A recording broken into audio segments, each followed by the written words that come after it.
Welcome, drifting listener. I'm here to guide you gently into rest tonight. Before we begin, remember to like the video, subscribe for more nighttime stories, and tell me in the comments where you're listening from and what time it is. If there's a story you want to hear next, let me know. Now settle in. I still remember the sound my tires made on the highway that night. That dull, steady hum you only notice after hours of driving, when motion fades into background noise and your thoughts take over. I was 22, broke, exhausted, and emotionally hollow in the way college seems to perfect. I'd been studying in southern Georgia, just outside a town no one ever remembers unless they get stranded there. I grew up near eastern Iowa, and every few months I made the long drive back home. 15, sometimes 16 hours if traffic or weather turned ugly. Normally, I split the trip across 2 days. That time, I didn't want to stop, not after what had just happened. 2 days earlier, my girlfriend Rhea ended things over FaceTime. 3 years together, same major, same friends, same future plans, and all she said was, "I don't think you're my person anymore." No shouting, no anger, just quiet, absolute finality. So instead of pulling into a motel halfway, I packed my car, grabbed 2 energy drinks, and decided to drive straight through the night. I told myself it was about saving money. The truth was simpler. I didn't want to lie awake in a dark room replaying her voice. By midnight, traffic thinned. By 1:30 a.m., the world felt emptied out. No cars, no billboards, no radio stations coming through clearly. Just black sky and endless asphalt. I rolled the window down to stay awake. The air smelled like wet dirt and pine. Far off, lightning flickered behind thick clouds, silent and distant. At 3:04 a.m., my gaslight came on. I stared at it longer than I should have. "Not now," I muttered, tapping the dashboard like that might help. I knew my car once that light hit. I had maybe 35 miles if I drove gently. The GPS showed nothing nearby, just a thin gray line cutting through miles of green emptiness. Then I saw an exit sign. Exit 218, Wellmouth. I slowed down. "Please let there be something," I whispered, and took the exit. The ramp curved away from the highway like it was leading somewhere separate from the rest of the world. Trees closed in fast, tall, dense, swallowing what little moonlight there was. The road narrowed, the lines faded. My headlights felt weak, like they couldn't push the dark back far enough. I drove 2 miles without seeing a single sign of life. No streetlights, no mailboxes, no houses. I was about to turn around when I saw lights ahead, dim, yellow, flickering. Relief hit so hard my shoulders sagged. The road bent, and suddenly I was in town, if you could call it that. The speed limit dropped to 20. Old brick buildings lined the street. Windows dark were boarded up. Faded signs hung crooked. Hardware, bakery, barber. Everything looked untouched for decades. The town didn't feel abandoned. It felt paused, like it was waiting. "Where's the gas station?" I muttered. I drove deeper. The buildings gave way to houses. Old, sagging places with porches that leaned forward as if listening. No lights inside. No cars. My stomach tightened. I checked the fuel gauge again. Too low to keep wandering. I pulled into the first driveway I saw to turn around. Gravel crunched loudly under my tires. A porch light snapped on. I froze. The front door opened, and an older man stepped out, tall, thin, wearing a sleeveless undershirt despite the cold. He didn't speak. He just stared. Then he started walking toward my car. I rolled the window halfway down and raised my hands. "Sorry," I said quickly, just turning around. He stopped, tilted his head, like he was trying to understand language itself. I backed out faster, heart pounding. As I turned away, I glanced in the mirror. He was still standing there, watching. That's when I noticed the others. 2 houses down, someone stood at the edge of a driveway. Across the street, another figure with arms crossed. They hadn't been there before, or maybe they had, and I'd missed them.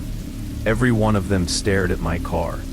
No curiosity, no confusion, just hostility. I swallowed and drove back toward the main street. My chest tightened. People were standing outside the buildings now. Not a few, dozens. Men, women, different ages. At least 10 on each side of the road. All facing me. No one spoke. No one waved. They just watched as I crawled past at 20 miles an hour. My pulse roared in my ears. "Don't panic," I whispered. Someone stepped off the curb, then another. They didn't rush. They approached slowly, deliberately. One man raised his hand, not to wave, but to signal me to stop. "Nope," I said out loud. I pressed the gas. The engine whined. The speed climbed. Behind me, people moved farther into the road. I didn't look back again. I tore through the town, tires squealing as I hit the curve back toward the highway. I didn't slow down until I saw the glow of freeway lights. I merged back on, hands shaking so badly I had to grip the wheel with my knees to steady myself. I drove 10 more miles on fumes before I found another exit. This one real, bright. A 24-hour gas station, glowing like salvation. I pulled in and just sat there, breathing. The cashier glanced up. "You okay, man?" I nodded too fast. "Yeah, long drive." I didn't mention Wellmouth. I filled the tank, got back on the road, and drove straight home. No stops, no detours. I've tried to find that town since. It doesn't show up on maps anymore. And I still don't stop in small towns at night. Some places don't want visitors. I can still recall the smell of that house the moment I unlocked the door for the first time. Fresh paint layered over old dust. That dry, hollow scent places get when they've been empty for too long, but are trying to convince you they're ready for someone new. I was 29, newly finished with grad school, drained in a way only years of deadlines, pressure, and self-doubt can drain you. I stood alone on the porch of a modest, single-story house in Maple Hollow, a working-class suburb outside Columbus most people only recognize because it sat between nowhere and nothing off the highway. The house wasn't impressive. Beige siding, a low roof, a narrow driveway that barely fit my aging Corolla. But it was mine. Or at least, that's what I kept telling myself as my parents hugged me goodbye. Proud, worried, pretending not to notice how tightly my hands shook around the key. I'd lived with them longer than I planned, saving every dollar since high school. Scholarships, assistantships, side work, anything to stay afloat. They helped with the down payment, because pretending the economy is fair is just lying to yourself. The place was about the size of a trailer without the stigma. 2 bedrooms, 1 bathroom, a small kitchen with cabinets that stretched to the ceiling, and a living room that echoed until I bought a rug. It felt temporary, like a place you stayed while waiting for life to actually start. But it was all I could afford, and I kept reminding myself that independence didn't need to look like a Pinterest board to be real. The first few weeks were hard. Silence has weight when you're not used to it. At night, every creak twisted my stomach. I slept with the TV murmuring softly, filling the gaps my thoughts wanted to crawl into. I worked long hours at a marketing firm downtown, desperate to prove I deserved the job I'd fought for. Then came home exhausted, microwaved dinner, and collapsed onto the couch, still in my work clothes. Slowly, the house softened. Thrift store art went up on the walls. I bought plants I constantly forgot to water. I started inviting coworkers over on Fridays. Cheap wine, bad takeout, laughter bouncing off walls that had once felt empty. For the first time, it began to feel like a life instead of a waiting room. Around then, I dipped back into dating. Nothing serious, just ats, casual chats, coffee that never went anywhere. I told myself I wasn't in a rush. After years of stress in school, choosing myself felt good. Still, some nights I came home wishing there were someone else's shoes by the door, wishing the silence asked less of me. The first strange thing happened on a Tuesday. I remember because Tuesdays were my reset days. Comfort food and video games, no plans. I'd ordered a large pepperoni pizza the night before, eaten exactly one slice, and put the box in the fridge. When I opened it the next evening, half of it was gone. At first, I laughed, out loud. "Wow," I said to the empty kitchen. "Get it together." Stress eating, brain fog, easy explanations. I grabbed another slice and moved on. But it kept happening. Milk disappearing too fast. Leftovers I swore I hadn't touched, completely gone. I tried to rationalize it. Long days, memory lapses. Maybe I was sleep eating and didn't remember. When you live alone, you question yourself before you question reality. I even joked about it with a guy I was casually seeing, telling him I must have a ghost with a serious appetite. He laughed and said, "Hey, at least it's not stealing your wine." At the time it was funny. It stopped being funny the night I came home and found the fridge door slightly open. I stood there longer than I want to admit, keys still in my hand, listening. The house was quiet, too quiet. I closed the fridge, my heart pounding, and slowly checked every room, peering into corners like I'd seen in movies. Nothing. No forced entry, no mess, just that crawling feeling up my spine. That night, I locked my bedroom door for the first time.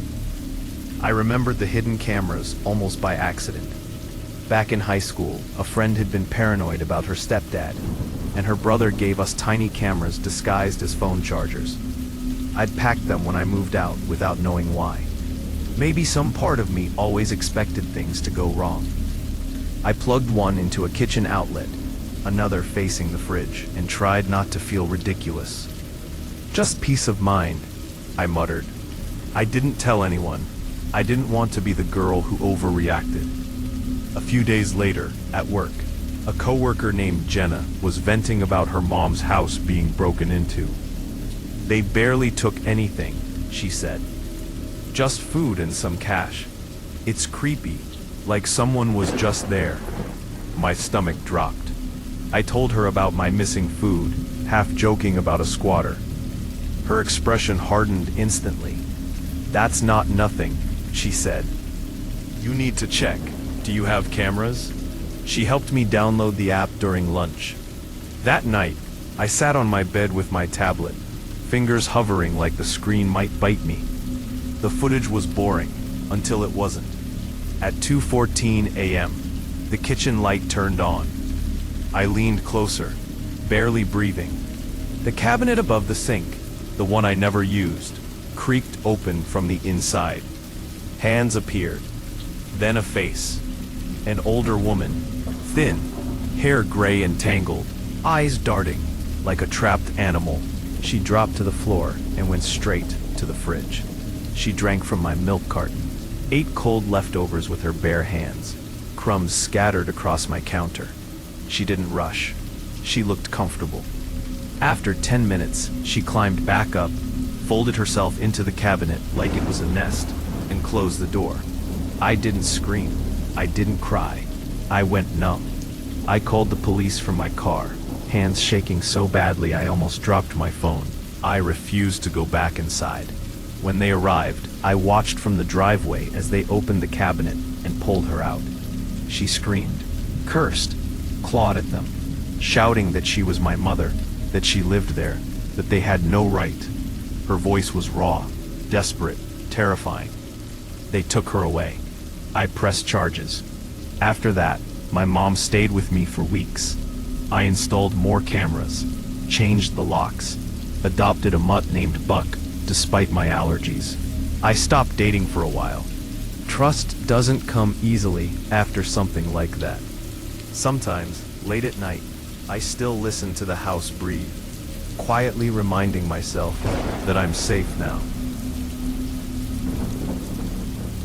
I never thought my life would end on the dim, cracked sidewalks of Brookview, Nevada, a desert town just off the interstate where truckers pulled in for gas, cheap beer, and women who needed money more than protection. My name is Melissa Carter. I was 27 then, originally from Princeton, Minnesota. I grew up in a house where my mother worked herself raw with 2 jobs, and my father worked with 2 fists, one powered by alcohol, the other by anger. I ran away at 17 and drifted from state to state, surviving however I could. Eventually, I landed in Brookview. From the highway, it looked harmless. Step off exit 12 though, and you could feel the rot underneath everything. People think sex workers don't feel fear, that we choose this life. The truth is, fear is the only thing that keeps us breathing. Fear of the wrong car, the wrong smile, the wrong night. And one night became the definition of wrong. It was late autumn, cold enough that the wind dragged sand across the pavement like tiny blades. Most customers showed up in loud pickups or gleaming semis. But around 1:15 a.m., a black 1999 Lincoln Town Car crept toward me, its headlights dull and lifeless, like dying eyes. I'd never seen it before. The window rolled down only halfway. Inside, a man sat perfectly still, his face lost in shadow. When he spoke, his voice was calm, too calm. "Are you available?" Something twisted in my gut. His tone was polite, almost gentle, but empty, like it had been rehearsed. People say your instincts are your first guardian angel. Mine was screaming at me to walk away, but I needed the money. "Where to?" I asked. "Just a short drive," he replied. "I prefer privacy. That word, privacy, is a loaded gun for women like me." Still, I opened the door and slid inside. The car smelled like old leather and cold air. No clutter, no personal items, not even a water bottle. Everything was spotless, unnaturally so. He pulled away from the curb, driving in silence through the empty town. No music, no small talk. After a minute, I asked, "What's your name?" He didn't look at me. He didn't blink. "You can call me Thomas," he whispered. The way he said it made the name sound borrowed. Thomas drove toward the edge of town, where abandoned gas stations and broken billboards lined the road. The farther we went, the more the desert swallowed everything behind us. "I don't go past Redwood Road," I said firmly. He didn't respond. I said, "I don't." Slowly, he turned his head toward me. His eyes weren't glowing or monstrous. They were worse, empty, completely hollow, like he'd forgotten how to be human. "You'll be safe," he murmured. "I chose you." My heart slammed against my ribs. "What do you mean you chose me?" A faint smile tugged at his mouth. "Because you're the only one who can see her." "See who?" Instead of answering, he pointed ahead. Under a flickering streetlight stood a woman in a filthy red dress, her head tilted at an impossible angle. Her arms hung too long, too stiff. Dark hair hid most of her face. She wasn't walking, she wasn't waiting. She was standing there like she'd been placed. "Who is that?" I whispered.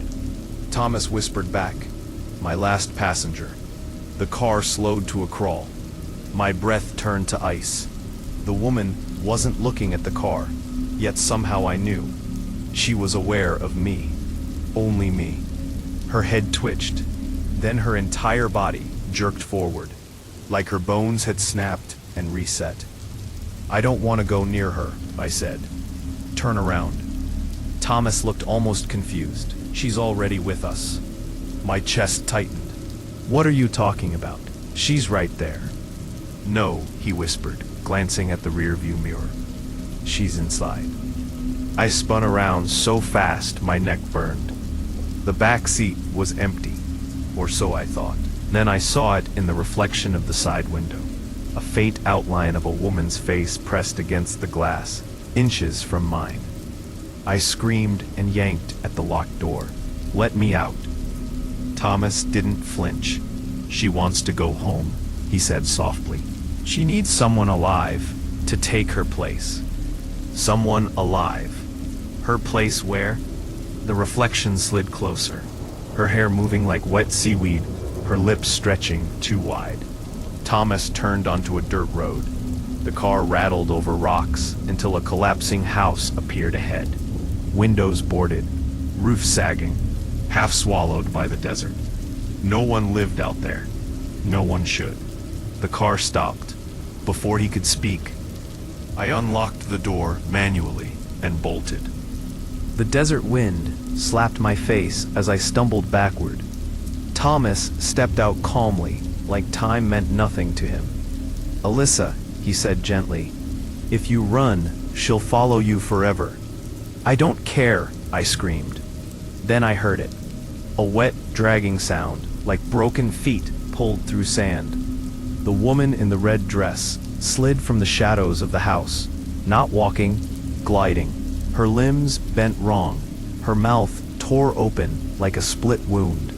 She chooses the ones who can see her, Thomas whispered, and you saw her first. I ran. At night, the desert is a black ocean. Every direction looks like death. My feet sank into the sand as I sprinted blindly. Behind me, the dragging sound grew faster, louder. I didn't look back. Then I heard her whisper, slicing through the wind. Alyssa. No client had ever known my full name. I had never told Thomas.